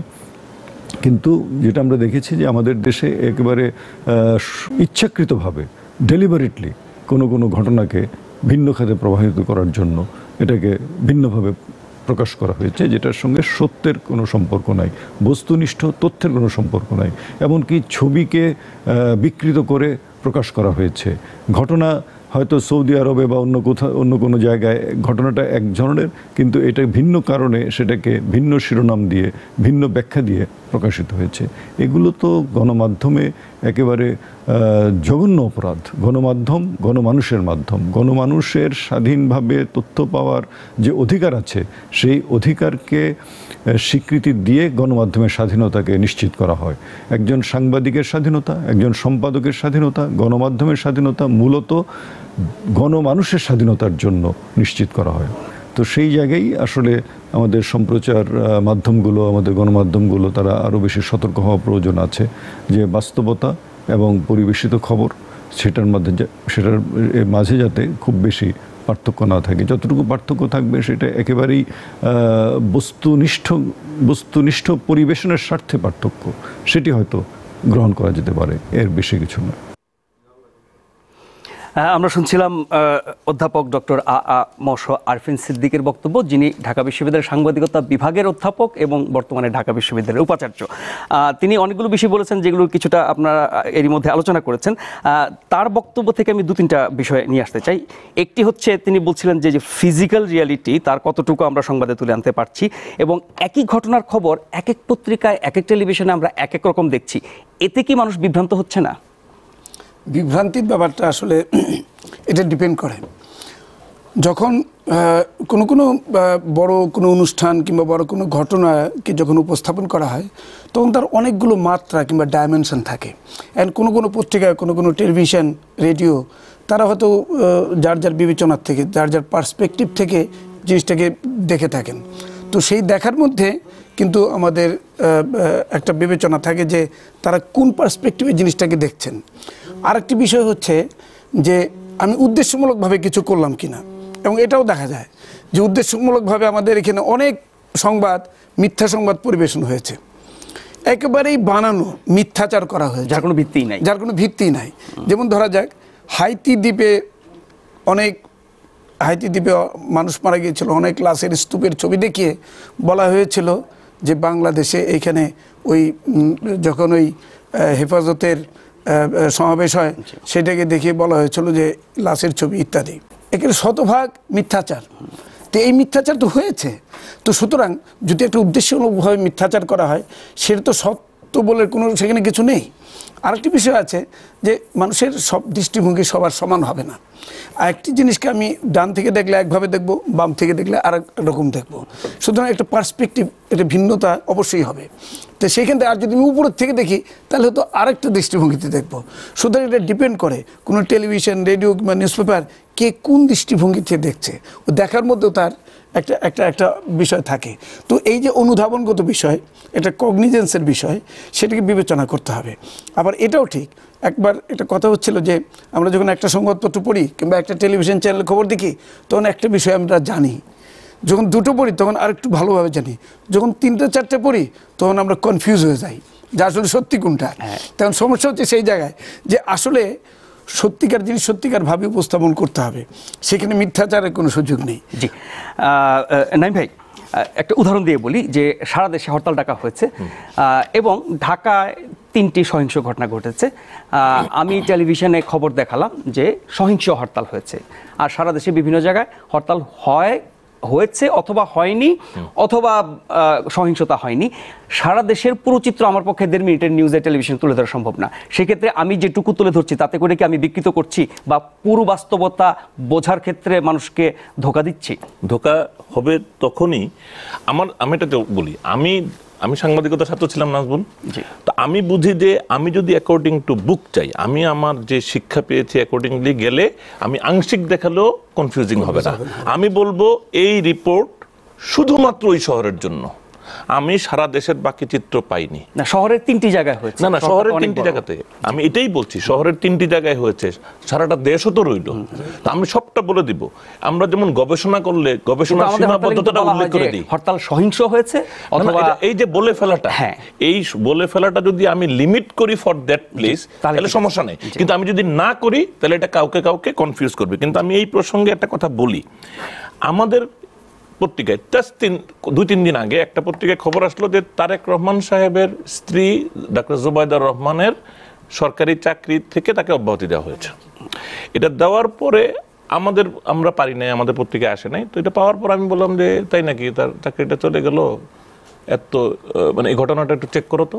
আমার রিপোর্টার যখন চেক করা 48 ঘন্টার পরে সে স্বাস্থ্য সচিবের কাছ থেকে কনফার্ম হলো যে না, তার চাকরিচ্যুতির কিছু হয় নাই। এর মধ্যে তারেক রহমানের ফ্যামিলির সাথে যোগাযোগ করা হয়েছে, তারাও এর সম্পর্কে কিছু জানে না। তো পরে আমরা কিন্তু প্রতিবেদন করলাম যে তার চাকরিচ্যুতি হয়নি। তো সাংবাদিকতা কিন্তু আমাদের ইসলাম ধর্মে একটা ফরজের আলোচনা আছে, যেটা বলে ফরজে আইন, আরেকটা আছে ফরজে কাফায়া।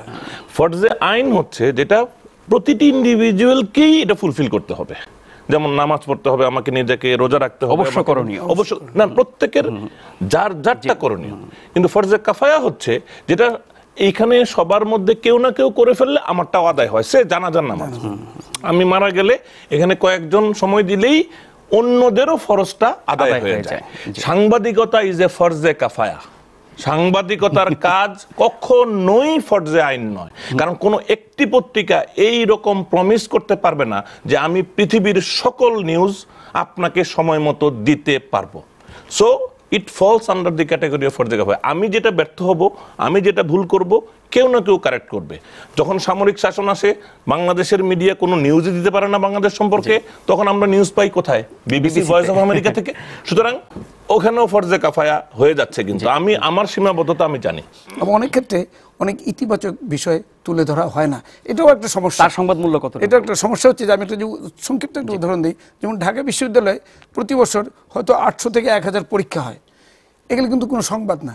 একটা পরীক্ষায় যদি প্রশ্নপত্র ফাঁস হয়ে যায় ওইটা সংবাদ, কিংবা একটা যদি দুর্ঘটনা হয় এটা সংবাদ। সুতরাং রুটিন ওয়াইজ যা ঘটনা ঘটে যাচ্ছে এটা হচ্ছে অলওয়েজ পজিটিভ।